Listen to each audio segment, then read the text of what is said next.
제가 몇 년 전에 서울의 모 교회에서 한 세미나에 참석한 적이 있습니다. 큰 교회답게 영상, 음향, 방송 시설이 최첨단이었어요. 작은 인쇄물 한 장도 버리기 아까울 정도로 너무나 잘 준비된 것이었습니다. 교회 안에 모든 사역자들 또 평신도 지도자들 이들이 그 세미나에 참석한 분들을 섬기는데 그들이 유니폼을 이렇게 다 입은 너무나 세련돼 보이는 거예요. 구석구석 자그마한 것 하나에 이르기까지 성도들을 배려하는 흔적이 역력히 느껴졌고요. 과연 사람들이 흥미를 가질 수밖에 없겠구나, 호감을 사기에 충분한 교회라고 생각을 했습니다. 그러면서 목회자의 한 사람으로 생각을 해봤어요. 도대체 이 교회는 왜 이렇게 크게 성장한 것일까? 이 큰 교회를 이끌어가는 그 동력은 과연 어떤 것일까? 한국 교회를 대표하는 설교자 때문일까? 아니면 교회 안에 훌륭한 시스템과 프로그램 때문일까? 아니면 최첨단 그런 설비들 때문일까? 근데 사실 그 어느 것 하나 아니라고 말할 수는 없죠. 왜냐하면 지금 이 시대 사람들의 그 눈높이를 무시할 수 없기 때문이죠. 코로나 이후 더 현실적인 문제가 됐기 때문입니다. 그러면서 우리 석포교회를 생각해 봤어요. 객관적으로 볼 때 그렇게 세련된 교회 아니죠. 겉으로 드러난 시설이나 조건만 두고 볼 때에 사람들의 마음을 사로잡을 만한 그런 교회도 아닙니다. 그런데도 불구하고 그런 어떤 외적인 조건만 두고서 교회가 성장하는 이유, 또 교회를 이끌어가는 그런 동력으로 생각하기에는 왠지 좀 부족한 것, 허전함이 느껴졌습니다. 그런 조건들이 교회 성장에 영향을 주지 않는다는 것 아니죠. 하지만 그것만 또 절대시하기에는 수긍할 수 없는 그 무엇이 있었기 때문이죠. 하나님께서는 감사하게도 그 세미나 기간 동안에 그것이 무엇인지 알게 해 주셨습니다. 세미나 이튿날 그 교회 지하에 한번 내려가 봤어요. 그곳에 중보기도실이 있었는데 꽤 여러 칸의 그런 중보기도실이 있고 성도들이 수시로 그 기도실을 드나드는 모습을 볼 수 있었습니다. 세미나 기간 동안에 그 교회 담임 목사님이 여러분들을 위해서 지금 우리 교회 일꾼들이 지하에서 기도하고 있습니다라고 했을 때 저는 그냥 무심코 흘려들었는데 그게 사실이었던 거예요. 많은 분들이 그 교회 지하에서 그 세미나를 위해서 기도하고 있었던 겁니다. 그뿐 아니에요. 그 교회는 매일 밤마다 기도회가 있었는데 그날 저녁 기도회 한번 참여를 해봤어요. 앉을 자리가 없을 정도로 많은 분들이 기도하고 있었어요. 사실 대한민국 대표적인 중산층들이 모여 사는 곳이기 때문에 이 사람들은 기도하고는 별 관심이 없을 것 같다, 기도에는 별 관심이 없을 것 같다 생각을 했는데 그게 아니었던 거죠. 게다가 세미나 마지막 날 그 교회 소그룹 탐방을 하게 되었는데 그 소그룹 구성원들이 우리나라를 위해서, 교회를 위해서, 선교사들을 위해서, 그리고 각자 자기들이 가지고 온 그 기도 제목을 가지고 열심히 기도하는 거예요. 근데 그 기도 시간이 전체 그 소그룹 모임의 상당 부분을 차지하는 겁니다. 그래서 제가 끝나고 그 소그룹 리더분에게 여쭤봤어요. 원래 이렇게 기도를 오래 하십니까? 아니면 오늘 탐방 온 분들에게 보여주시기 위해서 그런 겁니까? 그랬더니 그 리더가 하시는 말씀이 원래는 더 길게 하는데 오늘은 여러 순서 때문에 짧게 한 거라고 말씀을 하시는 겁니다. 제가 그때 아주 뒤통수를 심하게 한 대 맞은 듯한 충격을 받았어요. 그렇구나. 이 교회를 움직이는 동력은, 이 교회가 이렇게 성장하기까지 정말로 그 진짜 이유는 따로 있었구나라고 말이죠. 사내들인 공회로부터 경고를 받고 풀려난 사도들이 동료들을 찾습니다. 그리고 공회가 자기들에게 했던 말을 그대로 다 전하게 되죠. 그러자 함께 있던 그 사도들이 그 이야기를 듣고 한 마음으로 소리를 높여 기도하기 시작합니다. 글쎄요, 공회가 그렇게 경고하고 협박을 했으면 걱정하고 두려워하고 이제 우리 어떻게 해야 되나 염려할 만도 하죠. 아니면은 더 이상 예수의 이름으로 말하지도 말고 가르치지도 말라고 했으니 그런 공회를 성토할 만도 하죠. 그런데 이들은 왜 기도하는 일에, 다른 무엇보다도 기도하는 일에 그들의 마음을 모았던 걸까요? 여러분, 지금 이들이 당면한 상황은 이제 막 교회가 세워지고 복음이 막 증거되는 그 상황에서 맞이하게 된 첫 번째 위기였습니다. 큰 장애물이었죠. 무엇보다도 공회가 이번에는 경고만 했습니다마는 사실 이 예루살렘 교회를 향한 사내들인 공회의 선전포고와도 같은 거였어요. 실제로 오늘 4장에서는 경고만 합니다마는 5장에 가면은요 다시 사도들을 옥에 가두고 채찍질까지 합니다. 7장에서는 스데반이 돌에 맞아 죽습니다. 8장에서는 예루살렘에 큰 박해가 있어서 예루살렘 교회가 뿔뿔이 흩어지게 됩니다. 12장에서는 예수님의 제자 핵심 3인방 가운데 야고보가 죽습니다. 갈수록 사탄의 교회를 향한, 복음을 향한 그런 박해가 점점 거세지고 있는 걸 볼 수 있어요. 자, 그렇다면 이런 때 그들이 이제 첫 번째 위기를 맞이했을 때 그들이 할 수 있었던 것, 할 수밖에 없었던 것, 최선의 것, 유일한 것, 그것이 무엇이었는지 오늘 성경은 저와 여러분들에게 말해주고 있는 거죠. 바로 기도였습니다. 비행기를 타면은요, 출발하기 전에 승무원들이 승객들에게 제일 먼저 알려주는 게 있어요. 위급한 사항을 만났을 때 여러분 이렇게 하십시오. 시범을 보여가면서 직접 가르쳐 줍니다. 자, 마찬가지로 우리 인생 가운데 어떤 위급한 일이 발생했을 때 적어도 우리 그리스도인들이라면 해야 하는 것, 할 수밖에 없는 것, 유일한 것, 최선의 것, 그것이 무엇일까요? 그것은 바로 기도인 줄로 믿습니다. 지금 역사상 최초의 교회, 예루살렘 교회가 오고 오는 교회들, 앞으로 역사 가운데 있게 될 그 교회들이 이런 위기를 만났을 때 그들이 해야 될 것이 무엇인지 샘플로, 모델로 지금 보여주고 있는 거예요. 여러분, 누차 말씀드립니다마는 기도는요, 우리 그리스도인이 누리게 된 놀라운 특권, 권리인데 특별한 권리인 줄 믿습니다.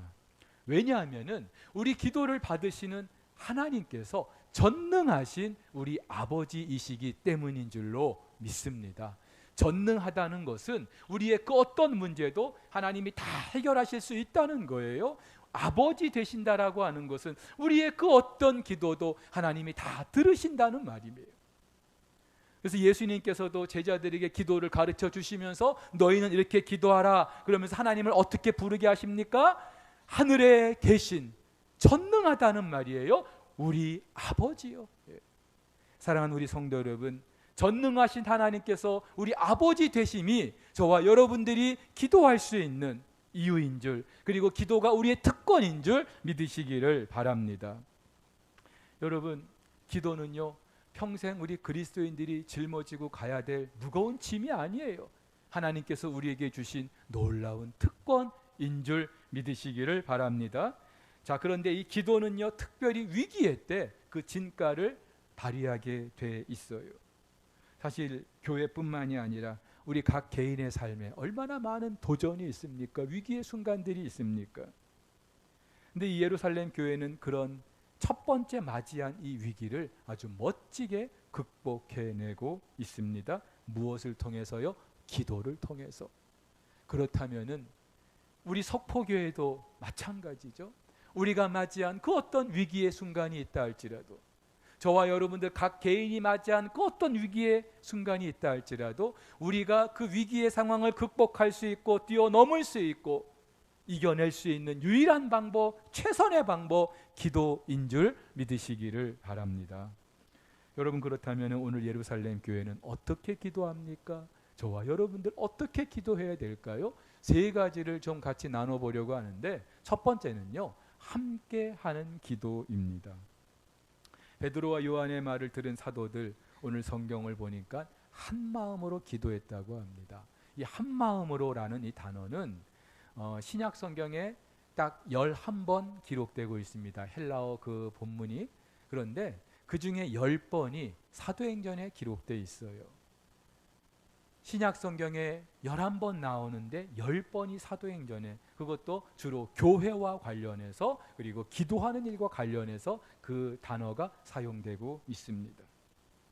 가장 대표적으로 예수님께서 승천하시면서 제자들에게 이곳에 머물러서 예루살렘을 떠나지 말고 약속하신 성령을 기다리라고 하죠. 그때 제자들이 했던 일이 무엇입니까? 기도였어요. 어떤 기도였습니까? 성경은 이렇게 말합니다. 여자들과 예수의 어머니 마리아와 예수의 아우들로 더불어 마음을 같이하여 오로지 기도에 힘쓰더라. 더불어 마음을 같이했다. 한 마음으로 기도했다는 말이죠. 그 결과 그들은 오순절에 약속하신 성령을 받게 됩니다. 여러분, 물론 한 사람의 기도도 소중합니다. 하나님은 한 사람의 기도라고 해서 외면하거나 우습게 여기시는 분이 아니죠.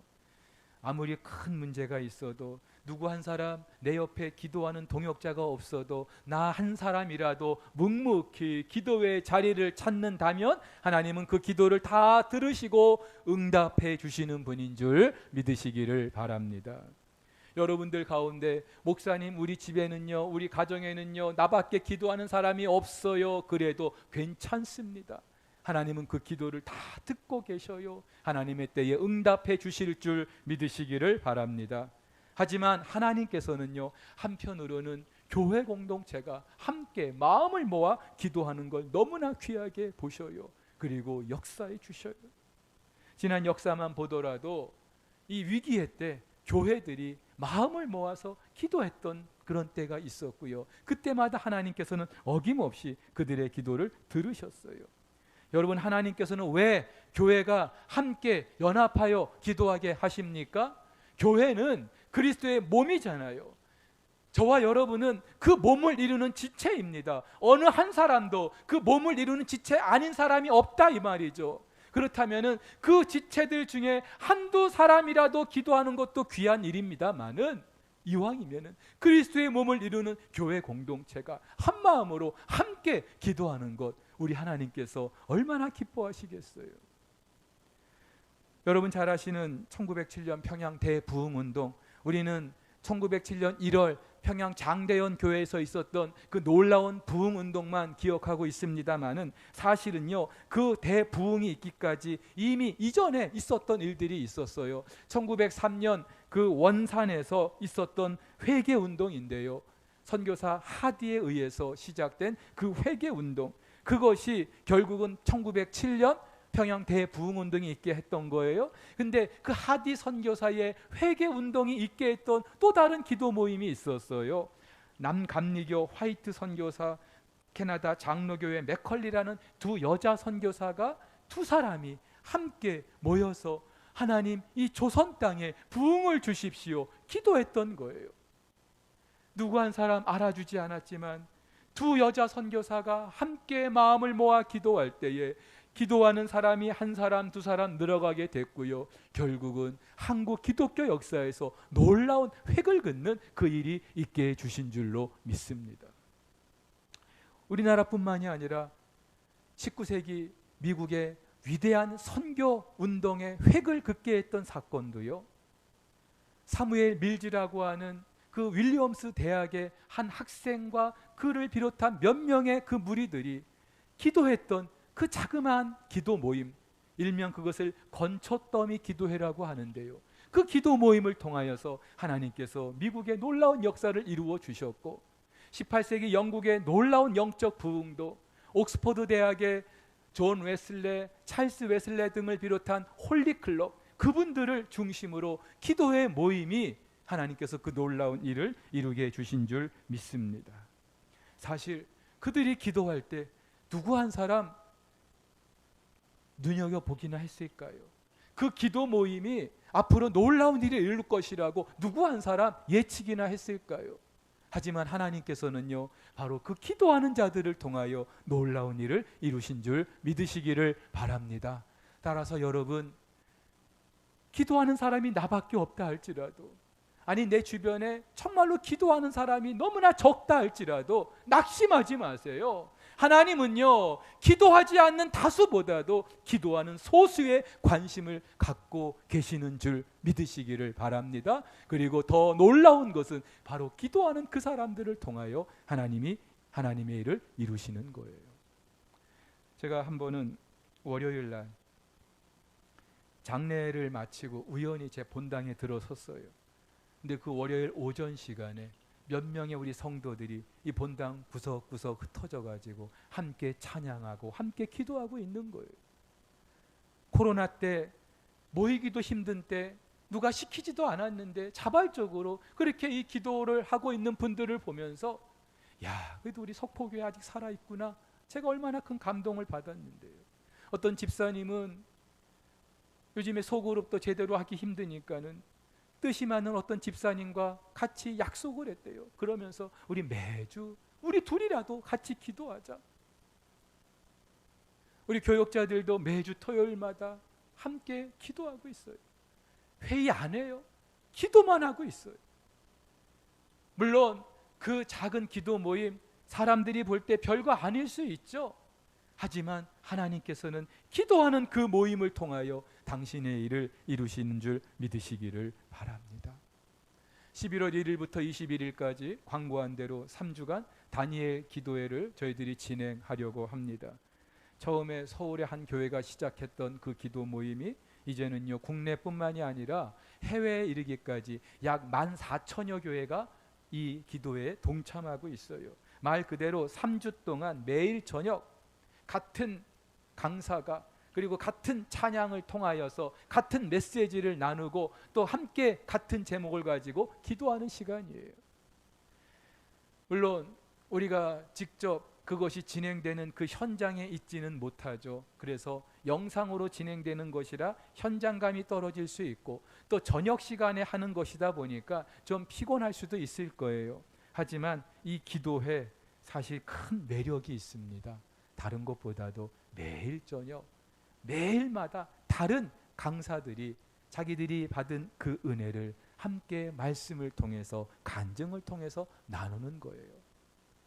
최문식 목사 혼자서 세일에 다 하는 게 아니라 매일마다 매일마다 그리고 그분들이 받은 은혜도 너무나 다 놀라워요. 근데 여러분 이 3주간 다니엘 기도의 가장 큰 매력 그리고 위력은 같은 기도의 제목을 가지고 전국의 모든 교회들이 함께 기도한다는 데 있습니다. 물론 교회 규모는 다 달라요. 교회가 있는 지역들도 다 달라요. 하지만 하나님께서는요, 같은 시각에 같은 제목을 가지고 기도하는 그 교회들을 얼마나 기뻐하실까요? 여러분, 지금 우리 한국 사회가 그리고 한국 교회가 얼마나 어려운지 잘 알고 계시잖아요.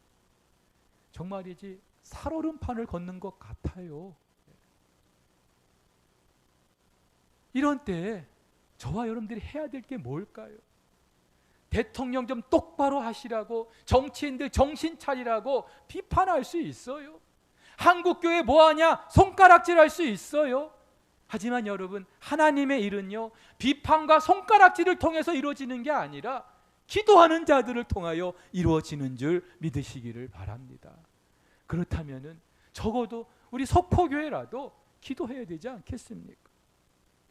혼자 있는 자리에서 기도하는 것도 좋아요. 하지만 이왕이면 함께 마음을 모아서, 여러분들도 느끼시다시피 코로나 이전과 이후 예배도 그렇고 기도회도 그렇고 많이 약화됐어요. 동력이 떨어진 것 같아요. 하지만 우리 사랑하는 성도 여러분, 하나님께서 이 교회를 세우신 줄 믿는다면, 이 교회를 통해서 하나님이 하실 일이 있음을 믿는다면 무엇보다도 기도하는 일에, 함께 기도하는 일에 여러분들의 마음을 모아줄 수 있기를 주의 이름으로 축복합니다. 두 번째 이들이 했던 기도는요, 간절한 기도였어요. 오늘 이 사도들이 베드로와 요한의 말을 듣고 한 마음으로 기도하는데 어떻게 해요? 소리를 높여 기도합니다. 우리가 언제 소리를 높입니까? 언제 목소리를 높입니까? 뭔가 다급할 때, 위급할 때. 여리고성의 소경 바디메오, 예수님 일행을 보고서 소리를 지릅니다. 나 좀 긍휼히 여겨달라고. 예수님께서 처음에는 외면하시죠.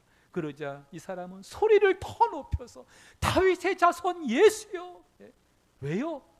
지금 아니면 안 된다고, 너무나 절체절명의 그런 때라고 생각을 했던 거예요. 근데 여러분, 사도행전에 가만히 묵상해 보시면은요, 사도들이 기도했던 때요, 그냥 대충 기도하지 않았어요. 사도들이 기도했던 때는요, 항상 간절하게 기도합니다. 여러분, 그런데 이 간절한 기도하면은 구약의 엘리야를 빼놓을 수 없어요. 야고보 사도는 엘리야를 일컬어서 우리와 성정이 같다 그렇게 말합니다. 다를 게 없다는 말이에요. 그런데 이 엘리야가 비 오지 않기를 간절히 기도하니까 3년 6개월 동안 비가 내리지 않습니다. 여러분, 이상하지 않아요? 비 내려 달라고 기도해야 되지 않아요? 근데 엘리야는요, 비 오지 않게 해달라고 기도했던 거예요. 그러면서 당대 최고의 권력자 아합 앞에서 내 말이 없으면 수년 동안 이 땅에 이슬도 비도 없을 것이다 선포를 하지 않습니까? 우리와 성정이 같은 엘리야인데 어떻게 그렇게 담대할 수 있었을까요? 어떻게 3년 6개월 동안 비가 내리지 않았을까요? 엘리야는 도대체 어떤 마음으로 그렇게 기도했을까요? 그렇죠. 하나님을 섬기는 나라인데 바알이 먹여 살리는 줄 알고 바알에 미쳐있는 이 나라를 보면서 너무나 안타까웠던 거예요. 속상했던 거예요. 하나님이 비를 멈춰주셔서 하나님이 바알이 아니라 하나님이 역사의 주관자이심을, 이 나라의 주관자이심을 알게 해달라고 그렇게 기도했던 거예요. 그런데 그렇게 3년 6개월 비가 오지 않죠. 나중에 또 엘리야가 비 오게 해달라고 기도하는데 갈멜산에서 이렇게 기도합니다. 엘리야가 갈멜산 꼭대기로 올라가서 땅에 꿇어 엎드려 그 얼굴을 무릎 사이에 넣었다. 처음에 비 오지 않기를 위해서 기도할 때에 야고보 사도는 간절히 기도했다고 하는데 헬라어 원문을 보면은요, 기도에 기도를 했다 그렇게 돼 있어요. 반복을 하고 있다는 것은 그만큼 많이 했다는 거죠. 강조하고 있는 거죠. 그런데 비 오게 해달라고 하는 기도도 다르지 않아요. 꿇어 엎드려서 그 얼굴을 무릎 사이에 넣었다고요. 여러분, 집에 가서 한번 무릎 꿇고 여러분의 얼굴을 무릎 사이에 한번 넣어 보세요. 이게 되는 분들 제가 짜장면 한 그릇 사드릴게요.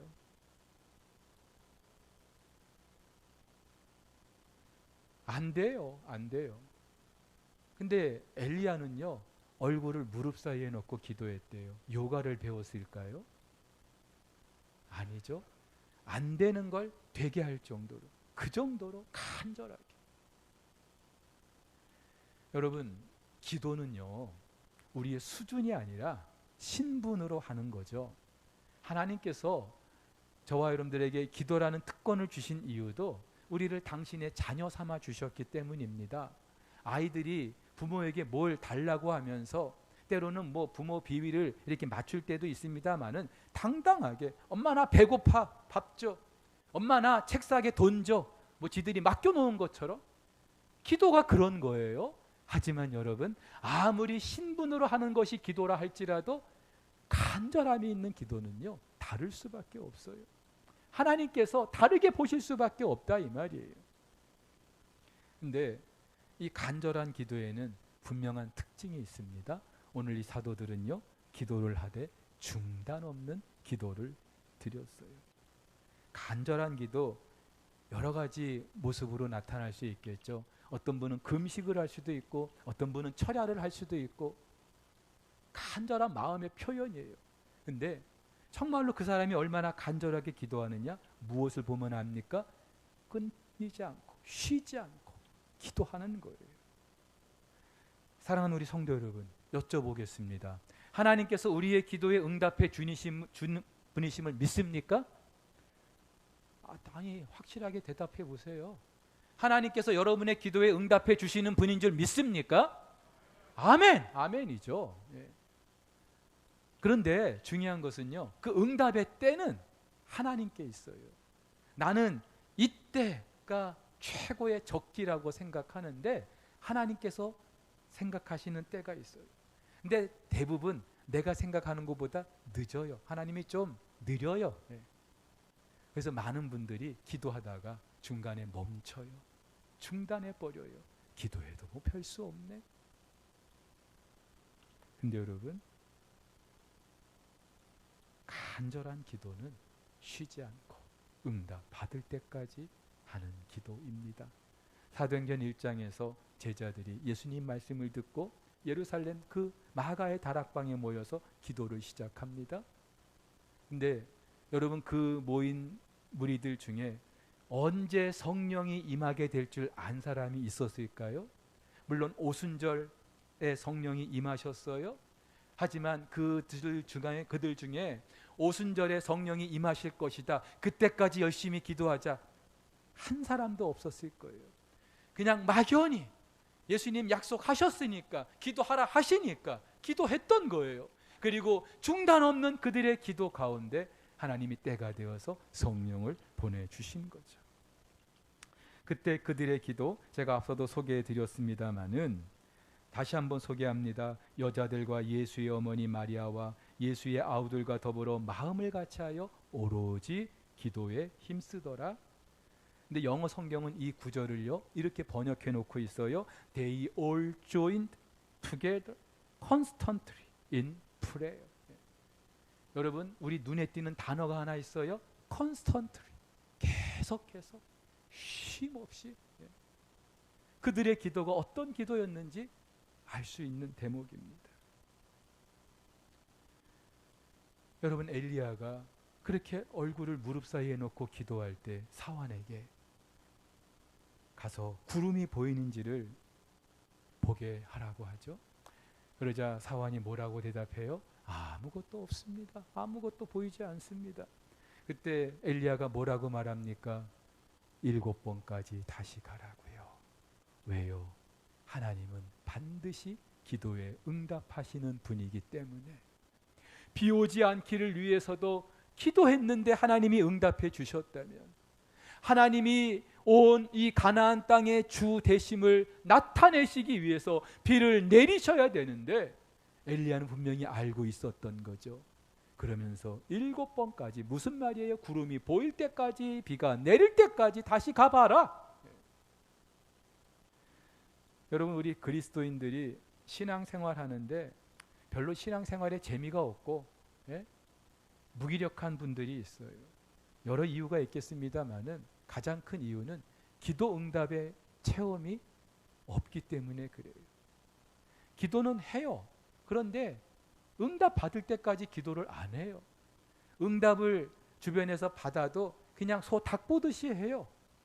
그러니까 신앙생활에 뭔가 정말로 그 삶을 이끌어갈 만한 동력이 없는 거예요. 제가 좋아하는 한자 성어가 몇 개 있는데요. 먼저는 수적천석, 끊임없이 떨어지는 물방울이 바위를 뚫는다는 의미이죠. 무슨 뜻인지 잘 아실 거예요. 또 이런 말도 있어요. 우공이산, 남들이 볼 때 어리석어 보여도 꾸준히 하다 보면은 산도 옮기는 거예요. 또 우보만리라는 말도 있어요. 소처럼 쉬지 않고 끊임없이 걷다 보면은 어느덧 만리도 걷게 되는 거예요.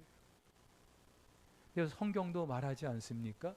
눈물을 흘리며 씨를 뿌리는 자는 기쁨으로 거두리로다. 눈물을 흘리며 씨를 뿌린다는 거는요, 반드시 내가 거두게 될 것을 믿지 못하면, 그런 확신이 없으면 할 수 없는 거예요. 바울도 말합니다. 쉬지 말고 기도하라. 쉬지 말고 기도하라. 여러분, 우리 인생 가운데 어떤 사람은 머리로 사는 인생이 있고요, 또 어떤 사람은 무릎으로 사는 사람들이 있습니다. 우리가 볼 때 머리로 사는 사람들이 훨씬 더 고상해 보이고 그럴듯해 보이고, 실제로 이 사회도요, 머리 쓰면서 사는 사람이 돈도 더 잘 벌고요. 근데 여러분, 결정적으로 하나님의 역사가 임하는 인생은요, 머리가 아니라 무릎으로 사는 사람들인 줄 믿으시기를 바랍니다. 우리가 최근에 새벽에 사무엘 하서를 묵상하고 있어요. 최근에 다윗이 그 아들 압살롬이 반역을 일으켜서 피난길에 올랐어요. 얼마나 마음이 무너지는 일입니까? 게다가 이미 전세도 다 기울었어요. 근데 결정적으로 다윗의 가장 훌륭한 책사였던 아히도벨까지 압살롬 편에 붙은 거예요. 이 압살롬이 어떤 사람인가 하면은요, 하나님께서 직접 말씀하시는 것처럼 그가 일러주는 모든 계략들이 하나님이 직접 말씀해 주시는 것 같았다.